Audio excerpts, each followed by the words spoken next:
Hey, it's Bradford. We are back, and today we are talking about the WoW TCG Reborn set, Warlords of Draenor, which came out around September 2024, so it hasn't been out for that long.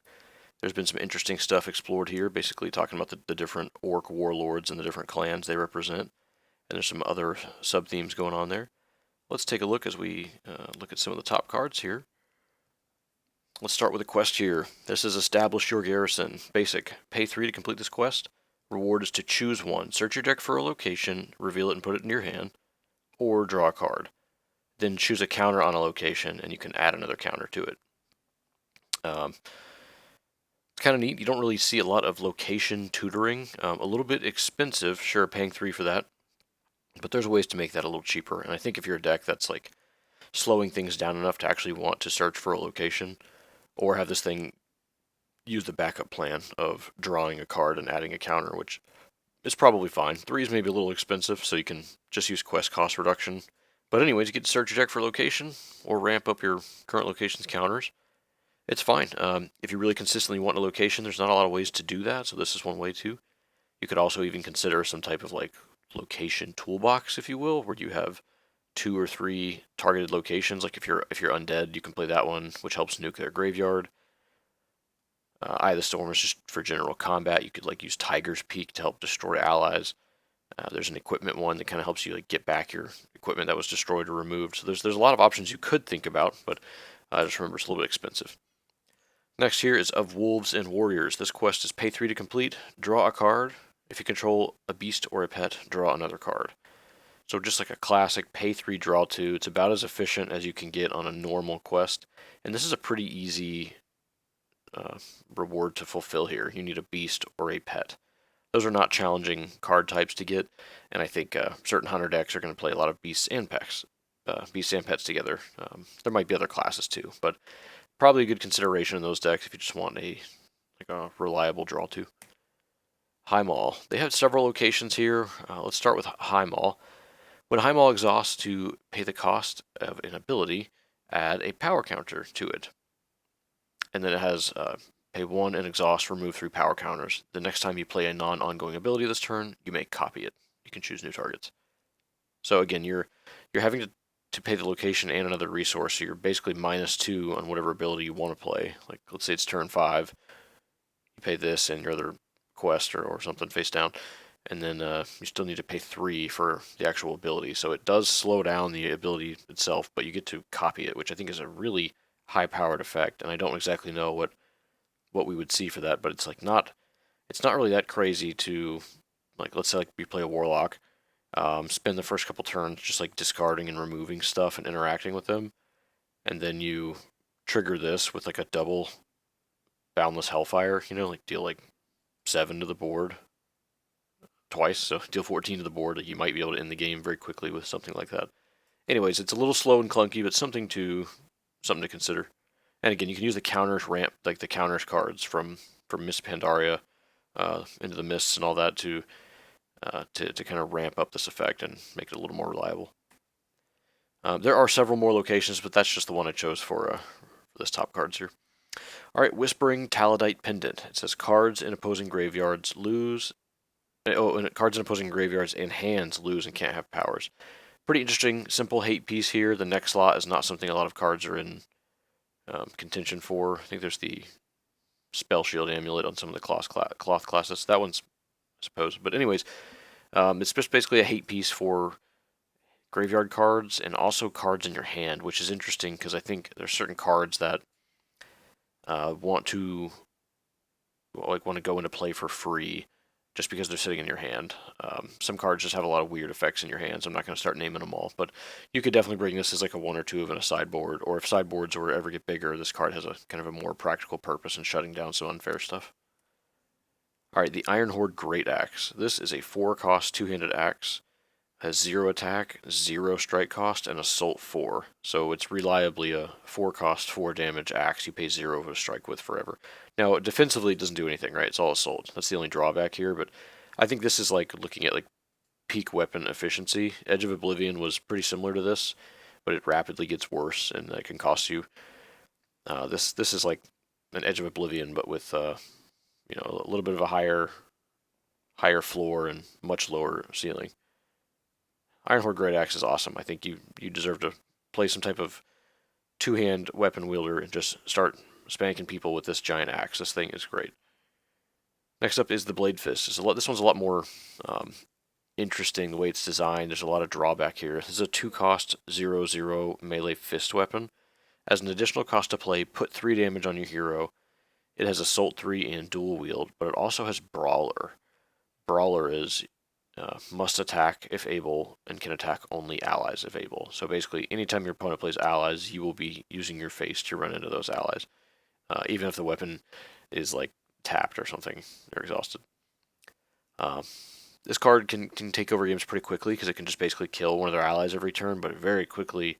It only takes like 2 or 3 turns of like you put 3 damage on your hero when you play it, and then you're hitting their guys for a couple turns.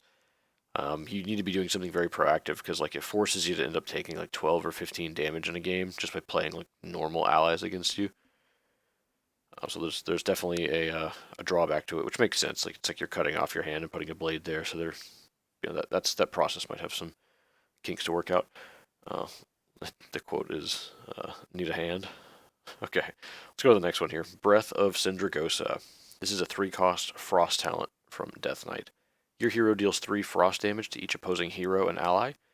If an opposing ally has been dealt frost or shadow damage this turn, destroy it instead. This is great. This is like a follow-up to Corpse Explosion that gives frost something that they can even try to be in the same realm. Corpse Explosion is just way too strong and efficient for what it is. So frost, they get kind of their own version of it, and it's still not quite as powerful, but I think it's a lot more interesting. There's some sweet art too. Check that out. It's kind of like a gum commercial. Y'all remember those? Alright, so you deal 3 to their whole board, including their hero, and if they've been dealt frost or shadow, you destroy them. So if you have any type of effect that can ping for 1 frost damage, or even shadow damage, like there's some shadow plagues that could work decently with this. I don't know of too many like frost effects that just deal 1, but I suppose this thing is like a still reliable sweeper on turns like 5, 6, 7 when you can ping a couple things for 1 frost and then also play Breath of Syndragosa and just clear all their stuff. Germinate. This is a very simple ability for Druid. 2 cost. Reveal the top card of your deck. You may place it into your resource row exhausted as an additional resource, which means it can enter face up. So this traditionally costs 3, so we have a 2 cost, kind of a more pushed version here. I'd say give it a shot because I think a lot of druids are going to end up using this. If you want to ramp, this is basically your best tool to do it. You even get the card face up. So Germinate is like top tier druid ramp stuff. Next up, Pulverizing Claws, the 2-cost instant feral ability. Play this only if you control a form, destroy target ability or equipment. So this is natural order with this drawback that you have to have a form in order to play it. But it's upgraded to instant speed, so it gives you a little more options in your opponent's turn. So you could basically hold up this or the instant speed 2-cost counterspell. It's an interrupt if you're a bear druid, so it's like it clearly plays into that. Even the art is kind of looking at that. My claws rend steel and spell alike, quoted by this druid, Kono Stonehoof. Anyways, yeah, you're probably gonna play this over natural order. Sucks if they don't, if they like destroy your form, and then you can't play it for a little while. That's just a problem with feral decks. But I think you're going to likely be playing this instead of whatever you were playing as this natural order effect in Druid. Solar Beam. This is a balance talent. You may interrupt target ability. Opponents can't play abilities this turn. It's pretty interesting. Druids just traditionally don't have a lot of interrupts here, so like in the class color pie, so this gives them something really different, a different angle you're not used to looking out for. Druids have a lot of big spells and 5-cost things and 4-cost like innervates, just big things they can be doing. So for them to kind of just hang out with a 2-cost interrupt, I think feels out of place. So like this is really going to catch someone off guard because they're used to just like druids playing all their cards every turn and doing a bunch of arcane or nature damage. So getting to see like an interrupt out of them is going to be kind of a new experience. Let's move along here. Next up, we have a Murder of Crows. This is a Hunter Beast Mastery talent. It costs 4 at basic speed. Put 4 1/1 Crow Beast Monster ally tokens into play with Stealth. Then you may destroy target opposing ally with cost less than or equal to the number of allies you control. Super strong. So you always get 4 1/1 tokens, and they happen to have Stealth, so Dodge Protector if it mattered. Then destroy one of their allies if it costs 4 or less, based on the allies you control. So I think this, because this, they can technically respond to it with like a, fireball, some fire blast, like kill one of your tokens. But you're also likely to be playing this in a deck where you have other allies. It doesn't ask for just beasts or anything, so any number of allies. So if you just like have 2 hunters in play, or like a hunter and a pet, then you play this, you can kill a 6-drop with this. So 4s I think are generally kind of hard to play unless they're very powerful, and I think this definitely fills that slot. It's super powerful, 4 cost, kind of takes over a game. If you have anything that gives your allies like Assault 1 or Beasts +1/1, then you get 8 stats out of this. That's definitely going to take over the game, unless your opponent has like immediate sweeper afterwards. So this is like a huge removal spell that also doubles as a go-wide beast producer. So I think there's a lot of places for this if the metagame is slow enough to just play 4-cost removal. Pretty obvious birds references going on here. Neat idea. Next one is Kill Shot. This is a 2-cost instant marksman ability for Hunter. Your hero deals 4 range damage to target opposing ally. If more than fatal damage is dealt this way, your hero deals range damage equal to the remaining amount to a second target opposing hero or ally. This is super strong here. This is probably Hunter's best removal. You actually do have to pay mana for it, so it's not like some type of free thing. Like, they have a lot of good ally removal, but instant speed means you can like blow up your opponent's stuff in response to them attaching something to it. This card is often a 2-for-1. You might like not kill their guy with 3 health, but you might instead aim for the 2 guys that both have 2 health. There's just so much you can do with this card, especially if your opponent's trying to combat trick you out, and then you just have the whammy here, the kill shot on top of it, and you end up getting to like 2-for-1 their allies, and then 3-for-1 them if they were trying to do something in combat. Pretty simple. It's just like the best hunter removal spell versus allies. If your opponent doesn't have any allies, obviously it's not very good then, but fantastic where you need it. It's cheap, instant, can kill like 2 things, like not even buffed. If you buff this card up, it's even better. So probably going to be one of the best hunter removal spells ever. Next up here is Stingy. Well, just for allies only. Hunter has a lot of good removal for other types too. Next up here is Stingy. This is a 1-cost 1/3. It's a hunter pet who's like a beast and a sting and a ravager. He's elusive, so he cannot be attacked. When Stingy deals combat damage to a defending hero, search your deck for a sting, reveal it, and put it into your hand. This card is quite strong. If you've never really played a Sting deck because they didn't exist, because Stings were bad, Stingy makes the Sting deck real. I don't even know if there is a Sting deck outside of Stingy, but I'm telling you, this card on turn 1, like a lot of decks are just like, I can't answer that. I don't have a protector. I don't have removal.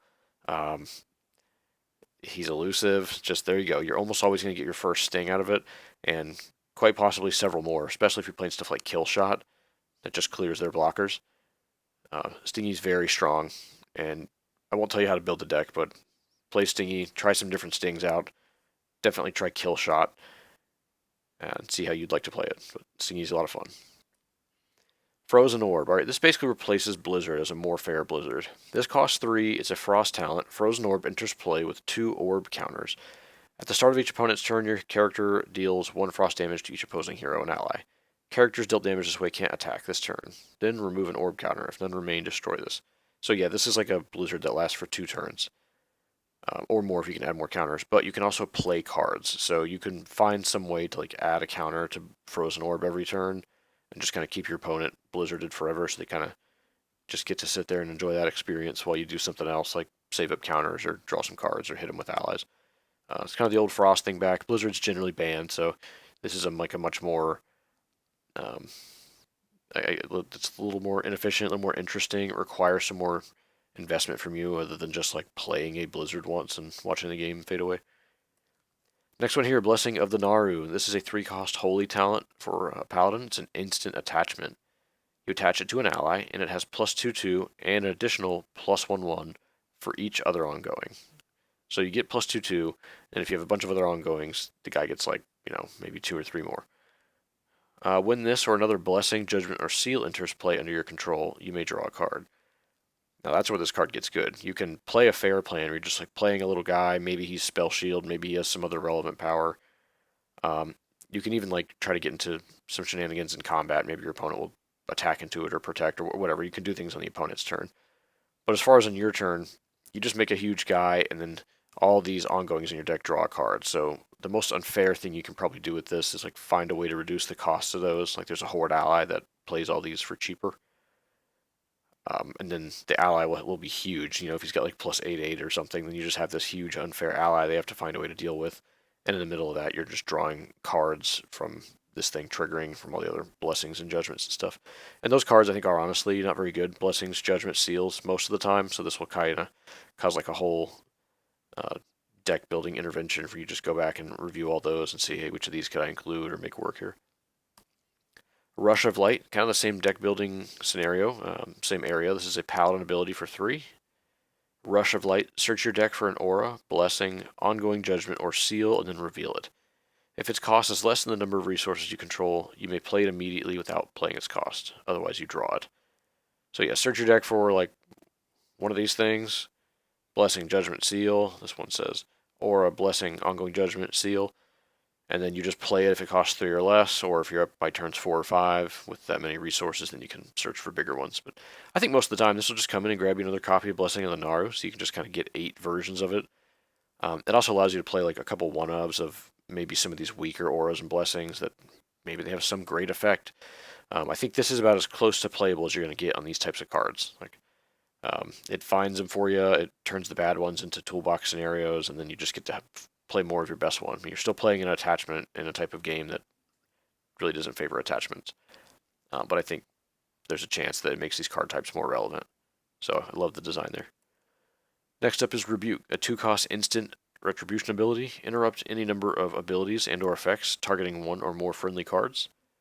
So it's kind of specific, but it works. You know, it's not a card you have to play 4 of, but maybe 2 or 3 or one in the sideboard that you kind of figure out. Can totally host someone. It's kind of hard to play around. Like, they target effects of your cards and your friendly cards. It's kind of like a cool raid card too, but it just kind of, you know, you're just using your interaction to prevent their interaction most likely. Like, kill your thing. No, I rebuke you. Don't kill my thing. Simple. Won't always be relevant, but might be based on the matchup. Anticipation. This is a rogue subtlety talent. This ability enters play with a combo counter. When you play a rogue ability, let's zoom in here. When you play a rogue ability, add a combo counter to this ability. When you play a finishing move, you may remove up to 5 combo counters and destroy Anticipation. If you do, you may copy that finishing move with the number of cards removed from the game equal to the number of counters removed this way. So basically just copy a finishing move, and then instead of using like the number of cards they got rid of, or like they use as combo points with the finishing move, this thing just has its own counters. So ideally you play this turn 1, comes in with a counter, and you want to play another, ideally 4 more rogue abilities to get this thing all the way up.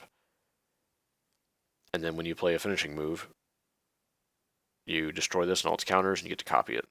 Some of those finishing moves will like basically like deal somewhere between like 5 and 7 damage to an opponent, so they're huge for that. So you can actually finish the game with it, or you can just draw a whole bunch of cards, which is in a way kind of sealing their fate. Neat idea. Definitely need it early to kind of play around it. Venom Zest. This is a 2-cost ongoing or 2-cost basic ability for Rogue. Draw a card for each attachment you control. Attachments are basically poisons. So pretty cool idea here. We want to make poisons like worth considering. Poisons have a couple different styles. There's either like the big chunky finishers that cost 3, 4, and 5 and deal a ton, but like have, you know, weird enablement requirements. Or there's the really cheap poisons, which are also kind of hard to enable, but they're so cheap you can kind of like fill your deck with a bunch of 0 and 1 cost poisons that really don't do very much, but now you have a reason to try that deck out. Maybe drawing a whole bunch off those poisons, using Worthy of Passing, draw some more off the poisons again. Maybe you find a big finisher here and hit them with something, you know, after the poisons are working their way through, and, you know, burn them out before they just finish you off with normal attacks. I don't know, there's something to think about there for poisons. This is called the Elements, a 3-cost elemental ability for Shaman. Search your deck for a totem with cost less than or equal to the number of resources you control. Put it into play with damage on it equal to its health -1. This is quite strong because a lot of the best totems already have 1 health, or when they enter play, that's their most powerful thing. This is just going to give you more copies of all the best totems. Maybe a reason to stick in 1 or 2 of some new ones and be a little more creative, but I think a lot of people are just going to play this to find all the extra Squall and Wavestorm totems, excuse me, and then more Death Rattle Incendiary totems. So totems are what shamans do, and this finds you the best one when you need it. Kind of goes along with the other toolbox style card that shamans have, Ancestral Awakening. All right, and I think this will end up, like I said, closer to a top 30-ish, but let's just roll along here. This is Conduit Totem. Cool art there. This is a 2-cost, 0/1. If a friendly hero or ally would deal non-combat damage, it deals that much +1 instead. That's basically Inspiring Presence. This thing is instant, even though it doesn't appear to actually do anything. It doesn't have an ETB effect. I think it's instant, so you can just spin turn 2, just flashing this into play at the end of your opponent's turn. And then you have a full turn of 3 resources, 3 mana to actually get an effect from it before your opponent prioritizes killing it. That's pretty fun. It's pretty balanced. It doesn't do an amazing effect when it ETBs, so it's just going to be hard for this thing to have a limit on it. But the types of things you can power up are any types of pinging fire effects would get boosted by this. Obviously, lots of nature damage stuff that shamans can do, and then other allies that might do like Mikhail, the dwarf 2-drop that he'll shoot their stuff for 3 instead of 2 when it readies up. He's already amazing with shamans in these decks, but this will just kind of amp that up. So something to think about. Demon Bolt, a 1-cost instant ability. Your hero deals 1 shadow damage to target hero or ally, or 3 if you control a demon. So this just gives Warlock straight up. It's pretty bad for 1 if you don't have a demon. It only deals 1, but if you have a demon, dealing paying 1 and getting 3 out of it, that's about as efficient as you're going to get from a 1-drop spell. So it works. It's very functional. It's not an ally, and sometimes people want to play demon decks just want to fill it all with allies, but sometimes it's instant speed cards like this. You can shoot someone something, their ally in response to something. That's going to be a pretty big deal. I think it seems very playable, strong card. I don't know if it'll see much play in Classic just due to how high quality the allies are, but at some point maybe this is the right call. The upside is huge. I mean, you can always bolt their face. It's just it's a solid card. It just works. Oh, you can also play a demon hero and just always turn this on. So this card seems quite good. Grimoire of Service, another Demonology card. This is a 2-cost Demonology talent, ongoing. You can control an additional pet, and it has Exhaust. You pay 1 less to play your next demon this turn. I haven't seen anybody bust this yet, but we have this formula again of a pretty cheap card, 2, and then a cost reduction engine. I think the idea here is that so many demons are aggressive, and a lot of the times you'd rather just play a 2-drop demon on 2. But this card is still in an enabler. You can play more pets in your deck if you're playing it, and you might want to lean more into 4, 5, and 6-cost demons if you're getting this cost reduction engine. There's also no limit to this card, so you can have several of these out, and each one, as long as you have a card draw engine, you can just keep drawing demons and putting them into play, if they're worth playing, that is. Kil'jaeden's Cunning. This is the Affliction card. It's an Affliction talent, cost 4. Ongoing. When this ability enters play, and at the start of each of your turns, your hero deals shadow damage to target hero or ally equal to the number of ongoing abilities you control. So that's its own effect. Let's say you have 3 or 4 dots. Say you have 3, you play this as your 4th one. Boom, it instantly nukes something for 4. So that's pretty huge. And also at the start of your opponent's turn. So this thing can shoot allies when it enters play and at the start of your turn. So this is what keeps you alive while your other dots slowly chew away and do damage. And if your opponent has no allies, this just chunks them pretty hard. Like in the example we used, you had three abilities, you play this, you just shoot their face for 4 and then also shoot their face for 4 at the next turn too. So that's 8 damage in just a single turn cycle. Very strong ability with just that, but it has a whole extra portion down here at the bottom. Ongoing abilities you control with a different name can't be destroyed by opposing cards and effects. The way this is worded, it's not like they can't be targeted, they just can't even be destroyed. So if somebody plays a destroy all abilities effects, Kil'jaeden's Cunning will leave play instead. So it totally protects all your dots. I think I've played some Affliction and tried this card out. It's one of the strongest and definitely slow. As strong as it is, the format can just be so fast. Sometimes a 1-drop is destroying you, and this has to come into play and deal something. So this is a great card. I think it pushes Affliction pretty hard. Chance for you to give it a try. It's fun. Ignite Weapon. This card is sweet too. This is a 2-cost arms talent ability. It's instant for warrior. Ongoing, when this ability enters play, your hero may deal fire damage to target hero or ally equal to the attack of a weapon you control. So it's instantly a removal spell. And then weapons you control become fire type, and fire cards you control have Assault 1. That's cool. There's a lot going on here. So you can have more than one weapon in play, and this makes them both fire with Assault, so it can bump multiple weapons. Being fire instead of like melee opens this up to kill things like Sardok who are immune to fire. It kind of solves a problem warriors have had. It also turns on Silver Moon for the opponent. They can, like, just turn on fire, and then this card's not so good. Seems really strong. It's instant speed, too, so if for whatever reason, if you wanted to, like, attack and then play this during the attack or afterwards, you could do that. Pretty cool. I like this weapon. It's quite strong. You'll usually 2-for-1 kill off their big ally or just kill their mount or something. Oh, it also hits their hero, so this is like Burn Warrior for sure. If you've ever been hit by this thing for like 7 and they attack you for 7, you're like, oh, this isn't gonna last very long. Next up is Pillage. This is a 2-cost ability that is likely the best equipment removal in the game now. It's destroy target equipment and draw a card. 2-cost basic speed. This is Monk, Rogue, and Warrior. All these, at least Rogue and Warrior were kind of already like the best at destroying equipment, but they each had their own like kind of their angles to do it on or their drawbacks.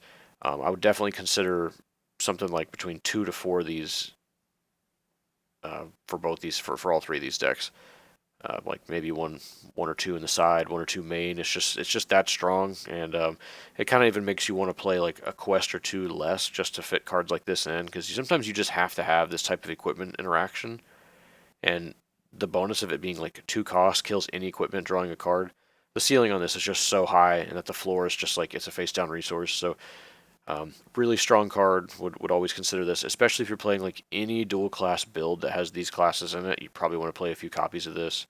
Quite strong. Exarch's War Elec. This is a 2-cost 0/3 Elec. This is basically like the more fair version of the Elec.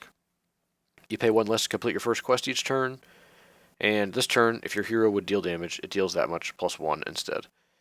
So it's Elec, but it's only half the trigger. It's +1 instead of +2. The quest completion is also a little more fair.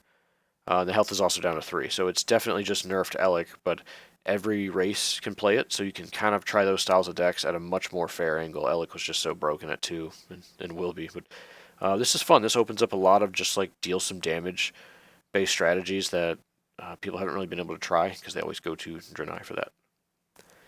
Next up is Blackrock Grunt, a 2-cost 2/2 clan ally orc warrior. This guy's a protector, and when this ally enters play, choose one. You put a 1 plate armor token into play, or add a +1 armor counter to each armor you control. Really like the variety here. Pretty simple, fair stats, 2-cost 2/2. Most of the time, I think you're just going to give yourself a plate armor token. It just gets to sit around forever, gives you this new permanent to interact with, probably block some damage with it, or opens up like certain cards that when you like destroy a permanent you control, this helps just put 2 things into play. Sometimes that's good enough. But also all those go wide armor decks that like to play like lots of armor tokens. First off, this is a token generator. I think this goes in that deck. And if you have like 5 armor tokens out, and then you play him and put a +1 armor counter on 5 armor counters, I mean, this guy just generated you 5 armor. That's kind of insane for a 2-drop. So this is the type of efficiency where like the game can kind of come down to like 2 2s and all the stuff you have left over, and then until like one person finds a finisher. So Blackrock Grunt, quite strong. Consider him and try him out. Iron Horde Bombardier. This is a 1-cost 1/2 orc hunter with Barrage 1. When this ally attacks, it deals 1 damage of its damage type to target opposing hero or ally. Man, this card's really good for a 1-drop. So it's like effectively like a 1-cost 2/2 for like its threat on the board. Sure, your opponents can run into it and kill it on their turn. They won't take the extra 1 back. But Barrage 1 in a lot of ways is stronger than just having 1 attack. This guy can attack your hero every turn, just hit you for 1, and then use the Barrage 1 triggers to like ping off your tokens or ping your mount away. There's a lot you can do with that. You can like trade off a 2/1 into something, and then use this guy to ping the last damage off that guy. Just a lot going on. Very strong card, especially at 1.